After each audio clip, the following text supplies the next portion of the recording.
In today's video, I'm going to try to wrestle with a fascinating and controversial question in the life of the Orthodox Church. Do we need a new Rome? What would that mean? Could the Ecumenical Patriarch of Constantinople simply relocate to a city like Washington, D.C.?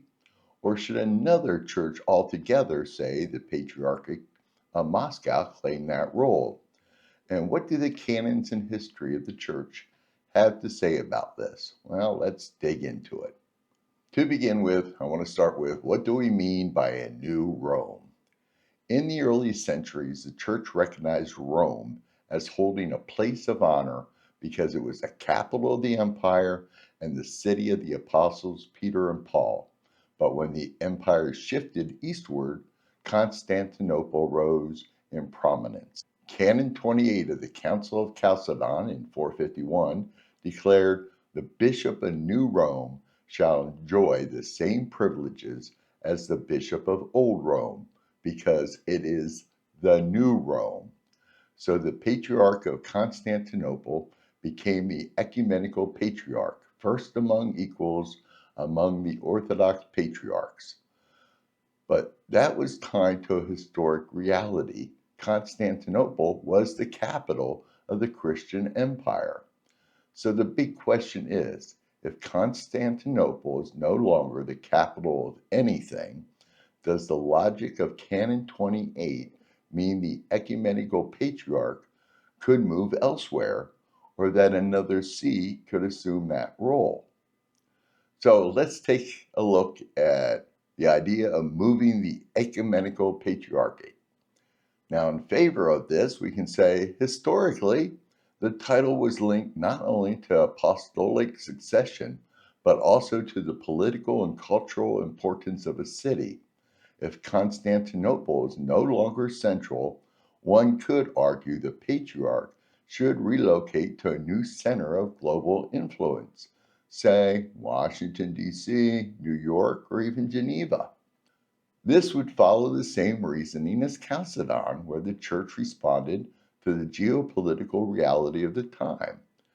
And even Metropolitan Philip of Antioch, may his memory be eternal, once commented that the Ecumenical Patriarchate, since there are only about 4,000 canonical Orthodox Christians in Turkey, should relocate to the United States.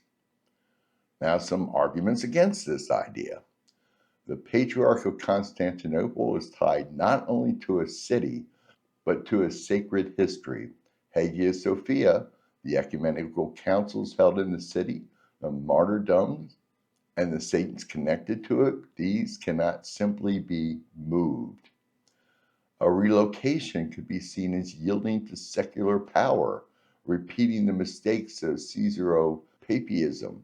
The church is not meant to follow political capitals like a shadow. The canons speak of Constantinople as the new Rome, not a movable office. To reinterpret that could fracture the Orthodox world even further.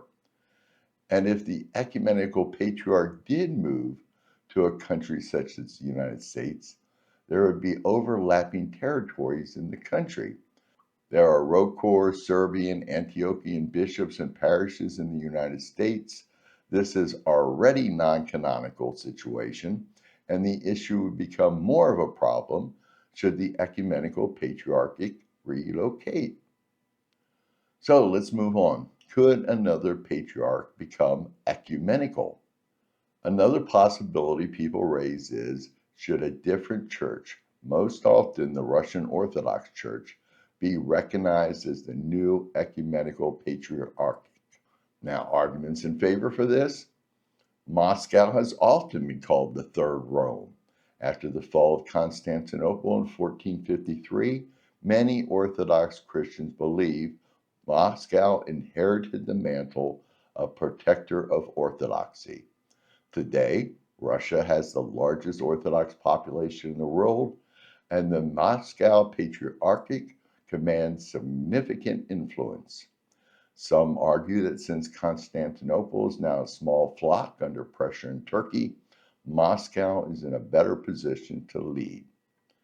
And those arguing against it, the title of Ecumenical Patriarch is not about size, power, or influence. It's about conciliar order and canonical history. Moscow cannot simply claim the role without pan-Orthodox consensus. Elevating one national church above others risks distorting the universal nature of the church, condemned as a heresy in 1872.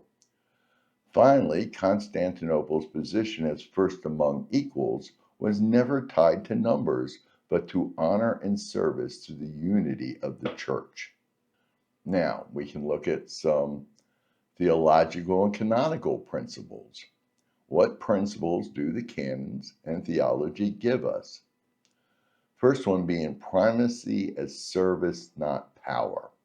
The ecumenical patriarch has no jurisdiction outside his canonical territory except limited privileges. His role is one of coordination, not domination. Therefore, the question of New Rome is not about who has more power, but about who best serves the unity of orthodoxy. And then we can talk about an immovable see. The canons identify Constantinople itself as New Rome. This title is bound to place, not merely to a person. Just as Rome is Rome, Constantinople is Constantinople. Then we can look at conciliarity. Any change in order would require a truly ecumenical pan-Orthodox decision. Neither Constantinople nor Moscow could unilaterally redefine the structure. And the fourth point is spiritual and not political authority. If the church begins to chase worldly capitals for influence, she risks confusing spiritual primacy with political advantage. Now, where does this leave us? So, do we need a new Rome? Yes, we do. History shows the church has adapted before. If Constantinople is no longer viable, perhaps a move or a transfer of primacy could make sense into today's world. No, it's wrong. The canons tie the ecumenical patriarchate specifically to Constantinople. To move it or replace it risks fracturing orthodoxy further and undermining the conciliar model of the church. So, once again, arguments for and against. Perhaps the deeper question is not where the ecumenical patriarch sits, but how the Orthodox Church can live out true conciliarity in a modern world divided by nations, politics, and competing claims.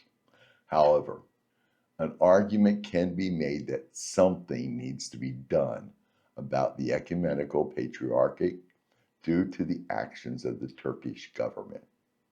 In Turkey, the ecumenical patriarchate faces significant ongoing restrictions and challenges, primarily stemming from its lack of legal personality under Turkish law.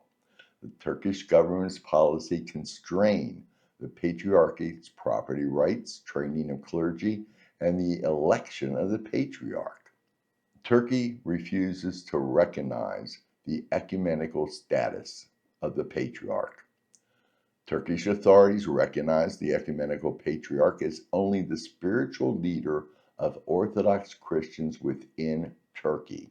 They do not acknowledge the title of ecumenical and have attempted to restrict its use despite the title being recognized internationally and used since the 6th century AD. The Patriarchate is not recognized as a legal entity, which strips it of the ability to own property. As a result, church properties must be registered in the name of minority foundations or in the name of the Patriarch himself, leaving them vulnerable to confiscation. A 2011 decree allowed for some property restitution, but its scope was limited and most claims have been dismissed. Turkey also forced the closure of the Halki Seminary. The Patriarch's theological school on Halki Island was closed by the Turkish government in 1971. This has forced the Patriarchate to train clergy abroad, contributing to a dwindling pool of Turkish-born clergy available for ecclesiastical roles. And this is a big, important one, which you'll see in a little bit. Recent reports in 2025 indicated that Ecumenical Patriarch Bartholomew is hopeful for the school's reopening following discussions with Turkey's officials, but the seminary remains closed. The Turkish government requires the Ecumenical Patriarch and the metropolitans who elect him to be Turkish citizens.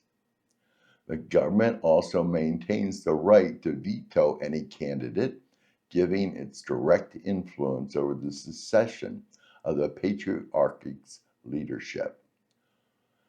The lack of legal status prevents the Patriarchate from acquiring work and residence permits for non-Turkish priests.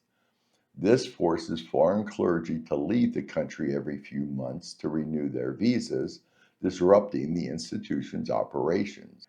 In recent years, historic Byzantine churches such as Hagia Sophia and the Chora Church in Istanbul have been converted from museums back into mosques. This is a point of contention for many Orthodox Christians and has been criticized by international bodies. Obviously, something needs to be done. And even if everybody agreed that a change needs to be made, either relocation or a new see appointed as ecumenical, there's still an elephant in the room. Currently, the Ecumenical Patriarch and the Russian Church are no longer in communion. There is a schism between the two. And I have a video about this schism, and people do seem to be interested in the topic. The video has more than 5,000 views, and I have a very small, very new channel. So, obviously, between the 15,000 views, almost 1,000 thumbs up, over 500 comments, people are interested in this issue, and I'll leave a card above and a link below if you're interested in watching this video. In the end, the Orthodox Church doesn't need a new Rome as much as she needs to rediscover the spirit of the ancient councils, unity in truth, primacy of service, and the victory of Christ over worldly divisions. Well, what do you think? Could the Ecumenical Patriarch ever move to another city? Should another church take on that role? Or is the whole concept itself misplaced? Let me know in the comments. And I'd appreciate it if you enjoyed this video. As I always say, that little subscribe button right down there. I'd appreciate it if you hit it. So if you liked it, subscribe and maybe share this video on your own social media platforms to get the word out. So until next time, wish you a blessed day.